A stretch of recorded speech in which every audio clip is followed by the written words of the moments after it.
अस्सलाम वालेकुम। उम्मीद करती हूँ आप सब खैरियत से होंगे। आज का हमारा टॉपिक है वर्ड्सवर्थ। मैं आपको वर्ड्सवर्थ के बारे में बताऊंगी और इसमें हम चार लॉन्ग क्वेश्चंस कवर करेंगे। Poetic theory of William Wordsworth, second poetic diction of William Wordsworth और preface lyrical ballads by William Wordsworth as manifesto of romantic criticism discuss. And fourth question, William Wordsworth as a critic. ये मैं आपको जो भी इस video में बताऊंगी वो पूरा इन चारों क्वेश्चन में आ सकता है। मतलब अगर आपको एग्ज़ाम में इन चारों क्वेश्चंस में से कोई भी क्वेश्चन पूछ लिया जाता है तो आप वो सारा कुछ उसके अंदर लिख सकते हैं। तो शुरू करते हैं।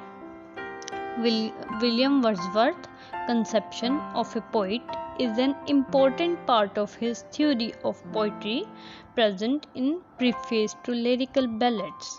वर्ड्सवर्थ का जो कंसेप्ट है पोइट का वो एक बहुत अहमियत रखता है, बहुत इम्पोर्टेंट पार्ट है उसकी थ्योरी का, पोइट्री की थ्योरी का, जो कि उसने प्रेजेंटेड किया है preface to lyrical ballad. Preface lyrical ballad जो है ये उसकी किताब है और बहुत मास्टरपीस है इसकी कलेक्शंस में से। In the preface lyrical ballad, Wordsworth discussed the definition, qualities and function of a poet। कि वर्ड्सवर्थ ने इसमें डिस्कस किया है कि पोइट की डेफिनेशन क्या होती है, कि पोइट होता क्या है, उसके बारे में उसने बताया कि पोइट क्या होता है और उसकी खूबियाँ बताई हैं और उसके फंक्शंस बताए हैं पोइट की। उन्होंने ना सारी डिटेल बताई है विलियम वर्ड्सवर्थ ने प्रीफेस टू लिरिकल बैलेड में। A poet is a simple man like other common human beings.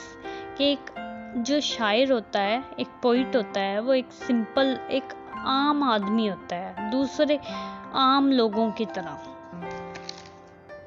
Wordsworth defines poetry as the spontaneous overflow of powerful feelings। ये जो लाइन है ये बहुत इम्पोर्टेंट है कि the spontaneous overflow of powerful feelings। ये आपसे एग्जाम में पूछी भी जा सकती है।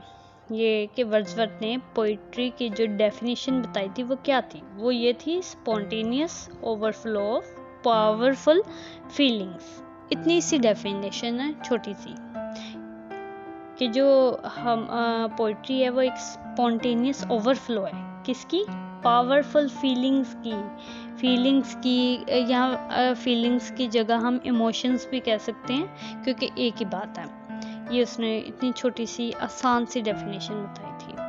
अगर William Wordsworth a poet of romantic age, ये रोमांटिक एज के पोइट थे। Has a unique type of diction. इनकी जो डिक्शन इन्होंने बताई थी पोइट ऑफ डिक्शन, उनकी यूनिक टाइप थी उस पोइट ऑफ डिक्शन की, ठीक है। With major distinct features as compare to his temporaries. कि उनके डिस्टिंक्ट फीचर्स के साथ उन्होंने बहुत जो यूनिक टाइप थी ना डिक्शन की वो पेश की थी। ही वॉज रिवोल्यूशनरी पोइट, वो एक रिवोल्यूशनरी पोइट थे। The style, diction, themes, subject matter was totally different from previous writers. कि उनका जो स्टाइल था, उनकी जो डिक्शन थी, पोएटिक डिक्शन, और जो उनकी थीम्स थी, जो सब्जेक्ट मैटर था, वो टोटली डिफरेंट था बाकी प्रीवियस राइटर्स से। जो पहले प्रीवियस राइटर्स थे उनसे ये उनका स्टाइल, डिक्शन, थीम्स, ये सारा कुछ सब्जेक्ट मैटर उनका बिल्कुल डिफरेंट था। Wordsworth poetic diction theory is a revolution against new classical diction. कि जो वर्ड्सवर्थ की पोएटिक डिक्शन थी उनकी थ्योरी वो बिल्कुल अगेंस्ट थी। उनकी जो थ्योरी थी वो रिवोल्यूशन थी against the new classical diction. कि न्यू क्लासिकल डिक्शन के बरक्स थी उनकी ये रिवोल्यूशन थ्योरी थी poetic diction. He wants to write poetry that can be understandable to all by all. उन्होंने यहाँ पे कहा है कि वो चाहते थे ऐसी पोइट्री लिखना जो सारों को समझ आए। सारों से मतलब by all, I mean those who are illiterate. ये उन्होंने अपनी प्रीफेस लिरिकल बैलेड में ये बात की हुई है। I mean those who are illiterate but can taste the essence of poetry. सारों का मतलब क्या था उनका ये मतलब था कि जो इलिटरेट हैं, अनपढ़ हैं, गंवार हैं, बट कैन टेस्ट, लेकिन वो चख सकते हैं the essence of poetry. Poetry का जो एसेंस है वो चख सकते हैं। जाहिल हैं मगर वो पोइट्री का एसेंस चख सकते हैं। His aim was to produce literature that has essence and joy. वो उनका जो एम था वो ये था कि वो इस तरह का लिटरेचर, इस तरह का फ़लसफ़ा प्रोड्यूस करें कि जिसमें एसेंस और जॉय हो। एसेंस किसको कहते हैं? एसेंस कहते हैं जौहर को, कि उसमें जौहर हो और जॉय के खुशी हो उसको पढ़ने में, मतलब इंसान बोर ना हो और उसे खुशी हो वो चीज़ पढ़ के। बट प्राइमरी प्रायोरिटी, लेकिन उनकी जो इब्तदाई प्रायोरिटी थी वाज ओनली सिंपल डिक्शन। वो थी सिंपल डिक्शन, कि उनकी जो थी कि वो सिंपल डिक्शन हो उनकी, कि सारों को समझ आए। Preface to lyrical ballad is a masterpiece of work, कि जो मैंने पहले भी आपको बताया जैसे कि प्रीफेस टू लिरिकल बैलेड इनका मास्टर पीस है of work from which we will analyze Wordsworth's poetic diction। कि हम उनकी जो प्रीफेस टू लिरिकल बैलेड है उसके ज़रिए हम उनको एनालाइज कर सकते हैं वर्ड्सवर्थ के पोएटिक डिक्शन को, क्योंकि उन्होंने अपना पूरा पोएटिक डिक्शन थ्योरी जो है उसके अंदर प्रीफेस लिरिकल बैलेड में दी हुई है। इन डिटेल वजाहत के साथ हम उन्हें पढ़ सकते हैं। In Wordsworth poetic diction, the main focus was on language, कि उनका जो मेन फोकस था वो लैंग्वेज पे था। The age before romanticism और Wordsworth age, मैंने कहा कि जो पहले थे एज थी रोमांटिसिज्म से पहले और वर्ड्सवर्थ की एज से पहले, वो थी was an age of imitators। imitators की एज थी जो नकल करते थे। where writers have only copied their ancient masters। यहाँ पे ये कहा हुआ है कि जो वो राइटर्स थे वो सिर्फ और सिर्फ क्या करते थे कि वो कॉपी करते थे अपने एंशियंट मास्टर्स को, अपने पुराने मास्टर्स को, एंड फॉलोड देयर ट्रेंड्स, और उनके ट्रेंड्स को फॉलो करते थे, रूल्स को फॉलो करते थे, एंड डिक्शन को वो फॉलो करते थे। Wordsworth was a poet who present a new type of poetry. Wordsworth ऐसे शायर थे, ऐसे पोइट थे जिन्होंने एक new type of poetry introduce करवाई एज ए लिरिकल बैलेड्स। किस शक्ल में? लिरिकल बैलेड्स की शक्ल में। इन विच he uses a language that is rarely used by common man। और उन्होंने ऐसी लैंग्वेज इस्तेमाल की जो सारों को बहुत आसानी से समझ आ जाए, एक आम इंसान की उन्होंने लैंग्वेज इस्तेमाल की। He thinks that language of poetry should be simple, कि सिंपल होनी चाहिए उनकी जो पोइट्री की लैंग्वेज है वो सिंपल होनी चाहिए, क्रिस्टल क्लियर होनी चाहिए, and clearly understandable to common man, और एक आम इंसान को समझ आने वाली ज़ुबान होनी चाहिए। He suggest language should be simple as common people and their lives, because simplicity opens a vast area for expressing ideas and thoughts clearly, and we can only depict true nature through simple language. उन्होंने यही बार बार बात की है कि simple language पे उनका सबसे ज़्यादा फोकस था कि आम इंसान भी इस मेरी बुक को खोल ले, उसे पढ़े तो वो आम इंसान भी आराम से उसको समझ सके कि प्रीफेस लिरिकल बैलेड में क्या लिखा है, वो समझ सके। उन्होंने हर आम इंसान के हवाले से सोचकर वो बुक लिखी है। Preface to lyrical ballad is a collection of Wordsworth poem. इसकी ये कलेक्शन है वर्ड्सवर्थ की पोएम्स की, ठीक है। Wordsworth wrote preface to lyrical ballads at a time when England was experiencing deep urbanization, industrialization and movement towards media and mass culture। कि उन्होंने Wordsworth ने जब लिरिकल बैलेड लिखी थी, ये उस वक्त लिखी थी जब इंग्लैंड एक्सपीरियंस कर रहा था डीप अर्बनाइजेशन को और इंडस्ट्रियलाइजेशन को और movement towards media and mass culture, कि जो मूवमेंट थी वो मीडिया और मास कल्चर की तरफ थी। वर्ड्सवर्थ इन एन आर्टिकल, एक आर्टिकल में ये मेंशन था कि वर्ड्सवर्थ फियर्स दैट, उनको ये डर था दैट कि दीज फैक्टर्स, ये फैक्टर्स को डल दी ह्यूमन माइंड, के जो फैक्टर्स हैं, जो भी अवामिल हैं, वो इंसान के माइंड को वो डल ना कर दें। तो उन्होंने क्या किया, एंड दस सपोर्ट दी पोइटिक रेवोल्यूशन, उन्होंने पोइटिक रेवोल्यूशन को सपोर्ट किया कि कहीं इंसानों के माइंड जो है वो डल ना हो जाए ये फीचर्स को पढ़ते हुए, ये जो भी चीज़ें उनकी हैं वो उनको ये डर था, इसलिए उन्होंने ये काफ़ी कुछ सोचा।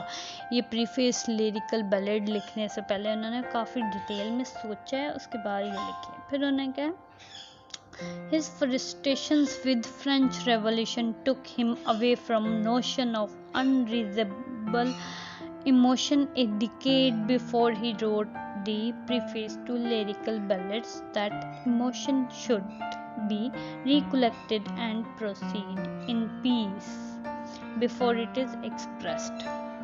इधर है कि उनकी जो फ्रस्ट्रेशन थी फ्रेंच रेवोल्यूशन के साथ, उस फ्रस्ट्रेशन ने उनको एक दहाई तस्वुरात से पीछे, उनके जज्बात जो होते थे उससे पीछे कर दिया। जो जज्बात आते हैं तो ही एक शायर लिखता है, तो उनको वो जज्बात, वो तस्वुरात से एक दहाई वो पीछे हो गए। ये प्रीफेस लिरिकल बैलेड लिखने से पहले की बात है। फिर उन्होंने क्या किया कि इमोशंस को रिकलेक्टेड किया और प्रोसीड इन पीस, और खामोशी में फिर उसको जाहिर किया, उस बुक में उसको एक्सप्रेस किया, अपने जज्बात को, अपने तस्वुरात को। एक दहाई उन्हें लग गई, वो एक दहाई पीछे चले गए थे अपने इमोशंस से, नोशन मतलब तस्वुरात से। Over the years, Wordsworth's preface to lyrical ballads has been seen as manifesto of romantic movement in England। Wordsworth ने जो ये प्रीफेस लिरिकल बैलेड लिखी थी, ये देखी जाती है as a manifesto of romantic movement. Manifesto का मतलब होता है प्लेटफॉर्म, रोमांटिक मूवमेंट का ये प्लेटफॉर्म के नज़रिए से भी इसे देखा जाता है इंग्लैंड में। Wordsworth was alone in his efforts, वो अपने एफर्ट्स में अकेले थे। लेकिन he wrote lyrical ballad in collaboration of his good friend। उन्होंने अपने एक अच्छे दोस्त के साथ लिरिकल बैलेड को लिखने में कोलैबोरेशन की थी। उनके फ्रेंड का क्या नाम था, सैमुअल टेलर कोलरिज। उन्होंने उनकी मदद की थी लिखने में। Wordsworth writes that all good poetry is a spontaneous overflow of emotion। Wordsworth ने यहाँ पे लिखा है कि all good poetry, जितनी भी अच्छी पोइट्री है, इज ए स्पॉन्टेनियस ओवरफ्लो, वो एक स्पॉन्टेनियस ओवरफ्लो है ऑफ इमोशन, जज्बात का, which taken its source from emotion in peaceful remembrance. ये वही डेफिनेशन है जो हमने पोइट्री की पहले डिस्कस की थी, ये वही है, लेकिन इधर थोड़ा सा चेंज आ गया कि ऑल गुड पोइट्री, जितनी भी अच्छी पोइट्री है वो स्पॉन्टेनियस ओवरफ्लो है ऑफ इमोशन, जज्बात का। ये इम्पोर्टेंट लाइन है, ये वाली डेफिनेशन तो हमने भूलनी ही नहीं है। Wordsworth was a primarily a poet, इब्तदा में वर्ड्सवर्थ एक शायर थे, एक पोइट थे, एंड नॉट ए क्रिटिक, और वो एक क्रिटिक नहीं थे। He has left behind him no comprehensive treatise on criticism. उन्होंने क्रिटिसिज्म पे कोई comprehensive treatise नहीं छोड़ी थी, जिसकी वजह से वो इब्तदा में वो पोइट थे, क्रिटिक नहीं थे। Wordsworth is the first critic to turn from poetry to its substance. कि वर्ड्सवर्थ पहले क्रिटिक थे जिन्होंने पोइट्री को एक सब्सटेंस में तब्दील कर दिया। Build a theory of poetry, और एक पोइट्री की थ्योरी बना दी, and gives an account of nature, और हमें एक नेचर का अकाउंट दे दिया, ऑफ क्रिएटिव प्रोसेस का। विलियम वर्ड्सवर्थ सेज, ये फिर डेफिनेशन आ गई, ठीक है। All good poetry is the spontaneous overflow of powerful feelings, कि ये जितनी भी अच्छी पोइट्री है वो स्पॉन्टेनियस ओवरफ्लो है पावरफुल फीलिंग्स की। मैं आपको आसान ज़बान में कंसेप्ट दे रही हूँ। ये आपके चारों क्वेश्चन एक ही, आप अगर मिक्स भी लिख देंगे, ये पूरा जितना भी मैंने बताया, ये चारों क्वेश्चन में एक ही बात आप ये लिख सकते हैं, ये पूरा जितनी भी मैं आपको थ्योरी बता रही हूँ, ठीक है। William Wordsworth is a leading figure in history of English romanticism. William Wordsworth एक लीडिंग फिगर थे हिस्ट्री में, किसकी हिस्ट्री में? इंग्लिश रोमांटिसिज्म की हिस्ट्री में वो लीडिंग फिगर थे। He is a pioneer of romantic poets. वो एक pioneer थे romantic poets के। Romantic poets have accepted his leadership in writing poems. जो romantic poets थे उन्होंने accepted की उनकी leadership को writing poems में। He goes beyond the limits of the poet. वो गए अपनी बियॉन्ड द लिमिट्स, अपने लिमिट्स से, पोइट की जो लिमिट्स होती हैं उससे भी बियॉन्ड गए। He successfully establishes himself in the field of literary criticism. उन्होंने अपने आप को कामयाबी से एस्टेब्लिश किया, किस फील्ड में? लिटरेरी क्रिटिसिज्म की फील्ड में। His performance as a literary critic has been seen in his famous critical piece Preface to Lyrical Ballad, कि उनकी जो परफॉर्मेंस है एज ए लिटरेरी क्रिटिक वो देखी जा सकती है फेमस क्रिटिकल पीस में। उनका फेमस क्रिटिकल पीस मतलब किसकी बात हो रही है? ये प्रीफेस टू लिरिकल बैलेड्स की बात हो रही है, कि उसमें हम देख सकते हैं कि वो कितने अच्छे क्रिटिक थे। He explains his preference to romantic poetry very well. उन्होंने अपनी सारी explanations उसमें दी हुई हैं preference to romantic poetry के। उनकी जो preference थी वो romantic poetry की तरफ थी। He has clarified his theory of poetry. उन्होंने अपनी poetry की जितनी भी theory है वो clarified की हुई है। His poetic process occurs in a calm and quiet state of mind. उन्होंने जितनी भी अपनी पोइटिक उनका जो प्रोसेस था वो उन्होंने calm and quiet state of mind में लिखी है, कि एक उनको बिल्कुल खामोशी पुरसुकून माहौल में वो लिखते थे। शोर शराबे में कभी भी पोइट जो है वो उस तरह से काम नहीं कर सकता जितना पुरसकून होकर कर सकता है, उनको खामोशी चाहिए होती है। वर्ड्सवर्थ बिलीव दैट, ये बात वर्ड्सवर्थ ने भी कही है। Wordsworth believe that imagination is a guiding force. Wordsworth यकीन रखते थे कि इमेजिनेशन, तस्वुरात, एक गाइडिंग फोर्स है ऑफ राइटिंग, लिखने की, पोइट्री लिखने की एक गाइडिंग फोर्स है जो हमें रहनुमाई करती है हमारी। इमेजिनेशन, तस्वुरात, जिनको वो शायरी की शक्ल में शक्ल देते थे।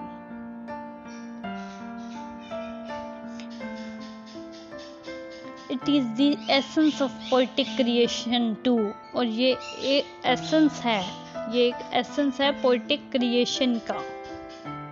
एसेंस मैंने आपको बताया था जौहर को कहते हैं। He selects the language of common people for his new kinds of poems. उन्होंने ये बात फिर आ गई कि उन्होंने कॉमन लोगों के लिए लैंग्वेज सेलेक्ट की थी कि ऐसी ज़ुबान हो जो सारों को समझ आए। The language of his poetry is actually the language of general people. आम लोगों की ज़ुबान थी ये, जो उन्होंने अपनी प्रीफेस लिरिकल बैलेड में पेश किए हैं। He believes that simple and easy language can express feelings and emotions properly. कि जो भी वो यकीन रखते थे कि जो भी सिंपल और इजी लैंग्वेज हो, आसान लैंग्वेज जो एक्सप्रेस करती हो फीलिंग्स को और इमोशंस को प्रॉपरली, ठीक है। Simple language is more idealistic than artificial language. तो यहाँ पे हमारे चारों क्वेश्चंस कंप्लीट होते हैं। आई होप सो कि आपको वीडियो पसंद आई हो। अगर वीडियो पसंद आई है तो चैनल को सब्सक्राइब, वीडियो को लाइक और शेयर और कमेंट करके मुझे ज़रूर बताइएगा, ताकि मुझे पता चले कि आपको मेरी वीडियोस कैसी लगती हैं, और मैं कोशिश करूं ताकि आपके लिए न्यू से न्यू और बेहतर से बेहतर वीडियोस लाती रहूं। Thank you.